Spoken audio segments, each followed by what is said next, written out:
today's segment, I'm going to take a close look at footwear, which, in my opinion, is your most important purchase before the Camino. So, sit back and enjoy.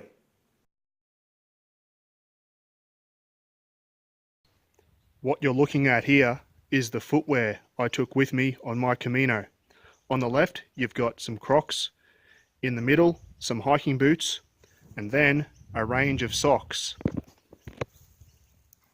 This is Vaseline, and what I'd suggest doing is rubbing some of this into your feet before you start hiking. It forms like a water-resistant layer and it prevents friction. These are polypropylene base layer socks. They're like a stocking material, very kind to your feet. This is the middle layer that you wear. It's like a hybrid blend. It's a combination of materials. And then lastly, your wool hiking sock. The reason I've got doubles of these is because they tend to soak up sweat and that you need a fresh set each day.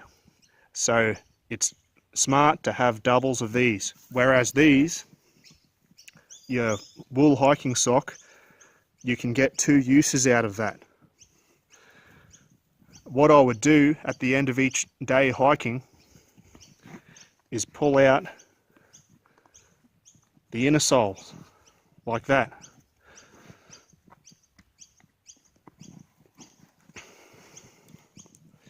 Then get your wool socks, the hiking socks, and place them over the top like that. This way, your shoes air out a bit and your socks air out a bit.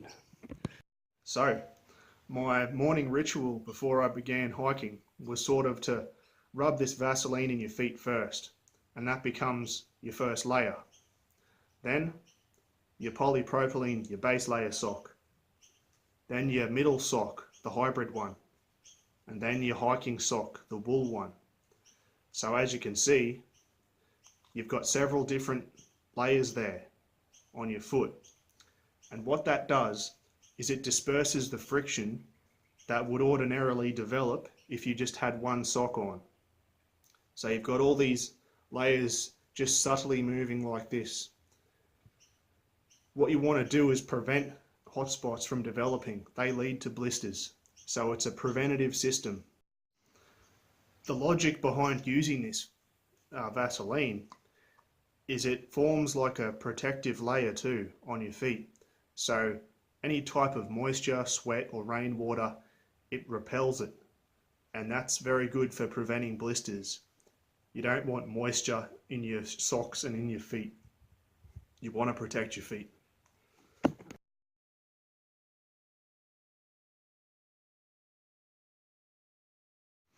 My suggestion for footwear on the Camino is hiking boots like this that have good support.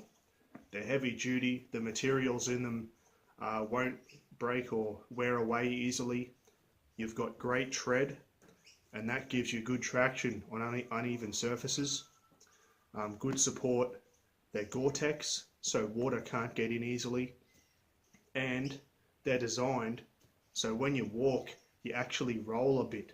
They're raised at the heel and they're recessed at the front. So as you walk, you roll forwards. And when you have the correct technique with your hiking poles, you get a great rhythm. And I found that made my walk really enjoyable. The other thing is I noticed a lot of people just wore sand shoes like Nikes, and the biggest problem in my opinion with them is the sole is soft, and when you get to uneven parts of the trail, especially in places where the natural rock comes through the trail, there's a few, like for example near Molina Seca, that part, if you wore Nikes there or any soft sole running shoe, you're taking a big risk. When you get to those parts of the Camino that have an uneven surface, what tends to happen is your feet are doing this all the time.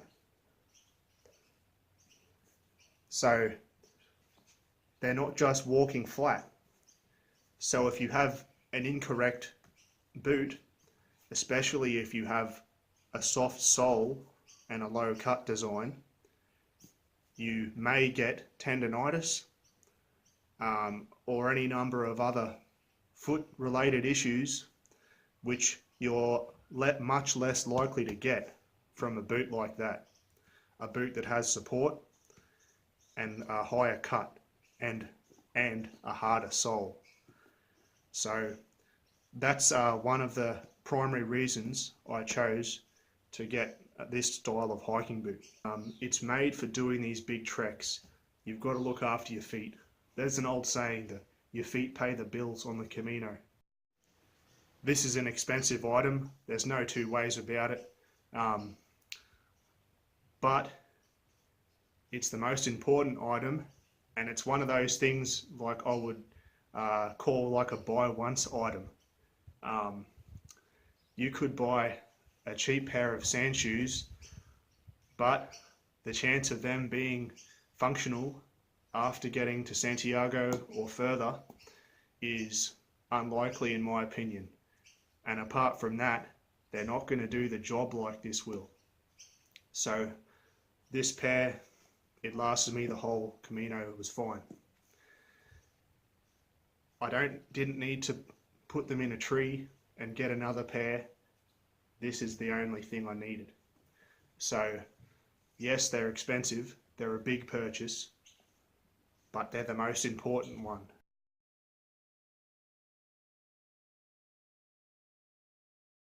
Another thing to look at before you start walking, if you buy a new pair, is wear them in, because since this item is brand new,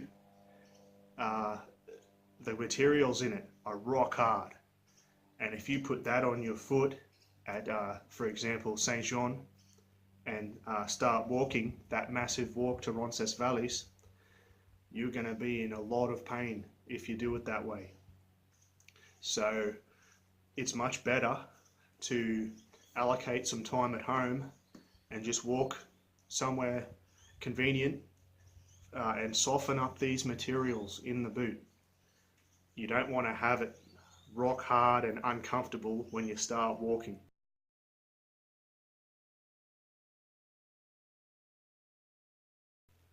A lot of people will choose the exact same size boot as what they would with their footwear in everyday life, and that's something you've got to look out for, because there's two reasons.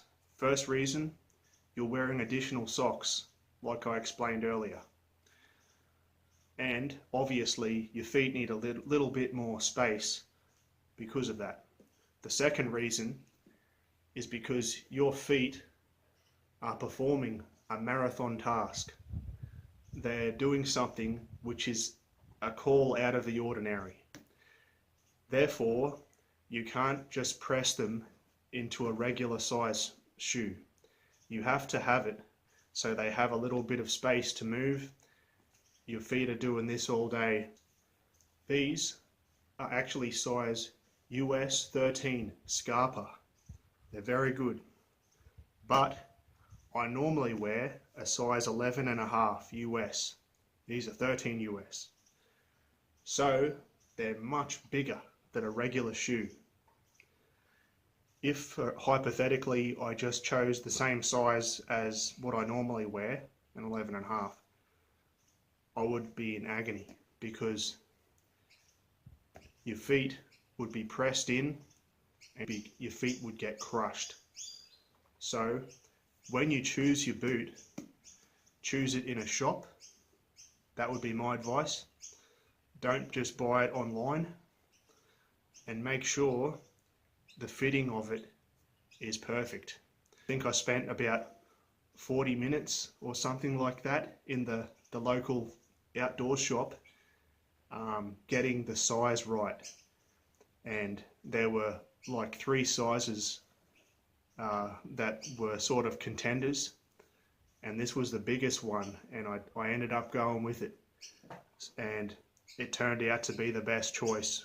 Like, I got through both Caminos of Francis and Finisterre with no blisters. So I saw so many people with problems with tendonitis and blisters just because of incorrect footwear. It wasn't because of fitness, it wasn't because of their bag. This was why.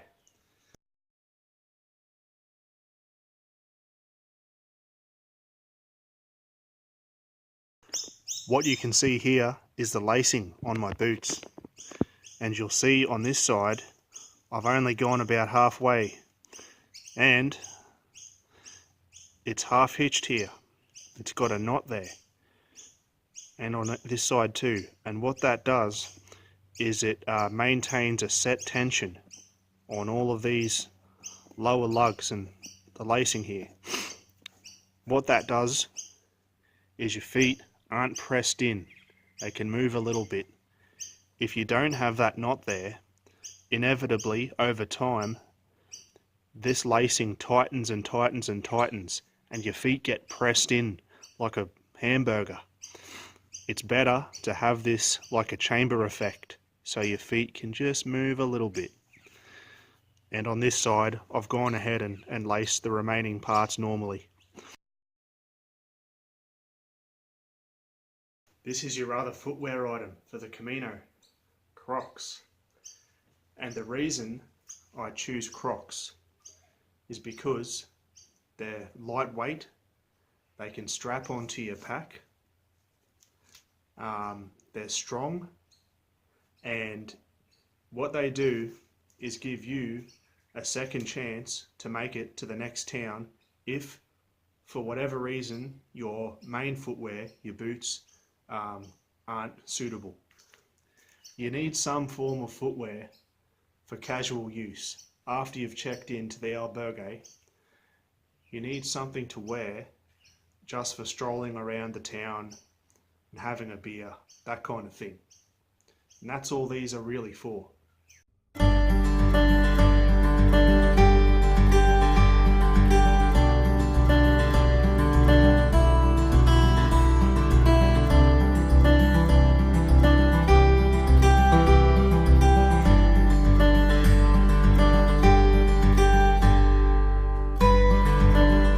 Okay, that concludes the first part of my presentation on packing recommendations for the Camino. I enjoyed putting it together, and I hope you enjoyed viewing it. I'm sure there's some things in there that will help you out. So in the next part, I'm going to take a look at hydration, and I'll show you my system, because it's another one of those things which you have to get right on the Camino. So thanks again. I'll see you in the next part.